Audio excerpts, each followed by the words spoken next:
Bali nagkakilala kami sa church. Yan, nagsimula sa mga youth gathering. Yan, una kami nagkita sa Uenyo Resort. Nagkakilala kami sa church nung I think way back 20... Tagal na eh. Hindi ko na matandaan kung anong year, pero yun, sa church kami nagkakilala. Ito tayo, ngunit sa huli palagi pabalik pa rin sa yakap mo. Ang gift para sa inyo, Sa bomba. huli Wow. Safe ba yan, safe? Safe, safe. Safe. Dami. Check it out, guys. Ay, kayo. Uy, nice. Nice. Thanks, Doc. Ang nagustuhan ko sa kanya is sobrang family-oriented niyang tao.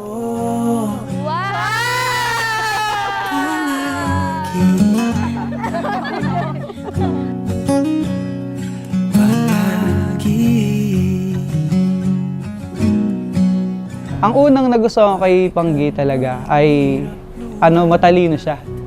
Tapos, ang dali niya kasing makibagay sa ibang tao. Una, akala mo masungit siya, pero once na nakausap mo naman siya, madali na siyang pakisamahan, saka masarap kasama.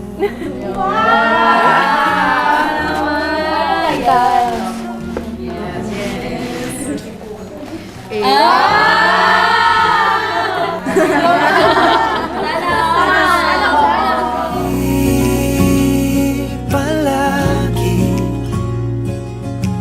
babalik. Na-appreciate ko yung bigay mo sa akin. Siguro pampapayat. Gift ko sa'yo, sana ma-appreciate mo din. Alam ko wala na dito yung isa sa pinakamalagang mga tao sa buhay mo. Pero, yan yung symbol ng love nila para sa'yo. Yung gift ko sa'yo ngayon.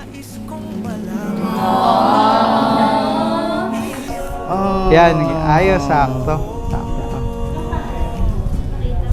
Paano ba ito? Yan, tayo. Ganda, di ba? Paano ba tanggalin to? Yan, di ba? Nanay ko at tatay. Thank you dito. Na-appreciate ko kasi yung idea pa lang, di ba? Yan, saka napag-usapan namin to. Yan, nandito, natupad.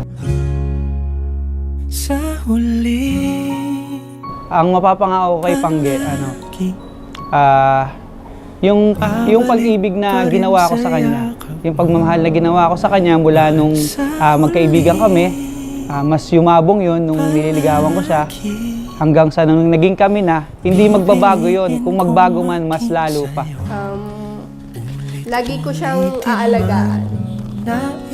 Lagi ko siyang mamahalin. And hindi lang pipiliin araw-araw, pero pipiliing mahalin araw-araw. Yan. Sorry kung minsan masungit din ako kagaya mo. Pero alam mo naman lagi na hindi mawawala yung pagmamahal ko para sa'yo. So sa atin, sa mundo natin, pwede nating tawaging magic. Pero sa Biblia, tinatawag ko itong conquering love. So, ano ba ang pag-ibig? Sa Bible, tingnan po natin ang ibig sabihin ng pag-ibig. A quality or feelings of strong or constant affection for and dedication to one another. How about affection? Tingnan po natin. A feeling of liking and caring for someone or something. ang tanging natitirang Ang iyong salita'y parang himig, walang sawang makikinig. Pangako may di sadyang baliin, pag-ibig ko'y sa'yo pa rin. Ikaw ang kulay sa buhay ko, aking musika sa tuwing may lumbay. Awit man ay may katapusan, ang puso ko sa'yo'y walang hanggan. makabawi sa'yo araw-araw. Noel.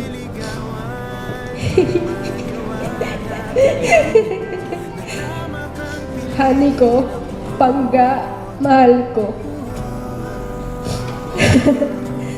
Sabi mo sa akin noon, ang love, hinahayaang mag-grow na parang halaman. Halaman yarn?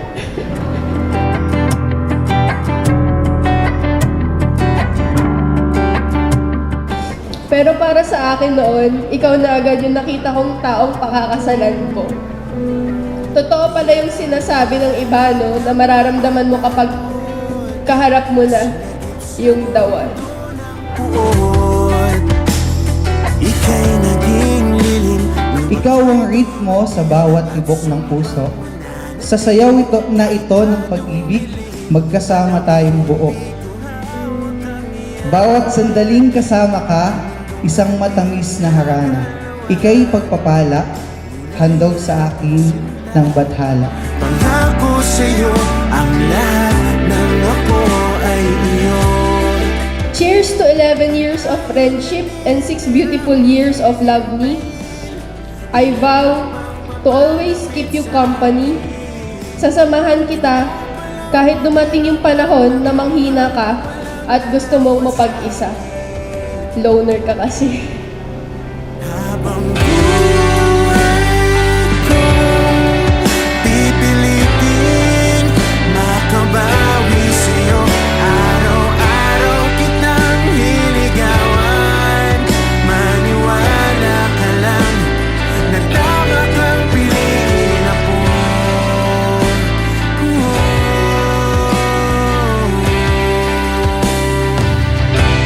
Hindi lang pipiliin sa araw-araw, kundi araw-araw kitang hihingin sa Panginoon kahit pagkatapos ng maraming taon. Let us grow this love together with God. We still have a lifetime to go para makilala pa ang isa't isa. Ang tanging natitirang hihintayin, ilang hakbang papalapit sa akin. Ganito palang pakiramdam ng Kaya't narito, aking awit, isang himig ng pag-ibig.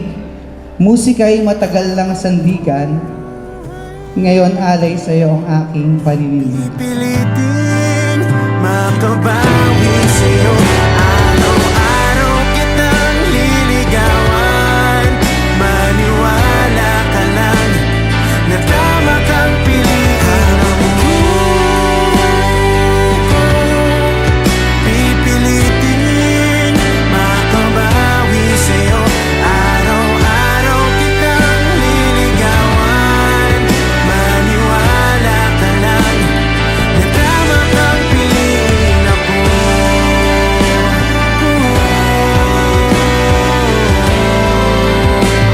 Na tama kang piliin ako.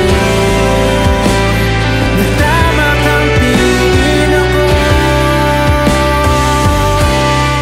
And I am more than excited to spend the rest of my life with you. My life, my childhood sweetheart, I love you so much. Pipiliin kong mahalin ka sa araw-araw. Maraming salamat sa Diyos, sa Kanya ang papuri, dahil Ikaw ang binigay niya sa akin.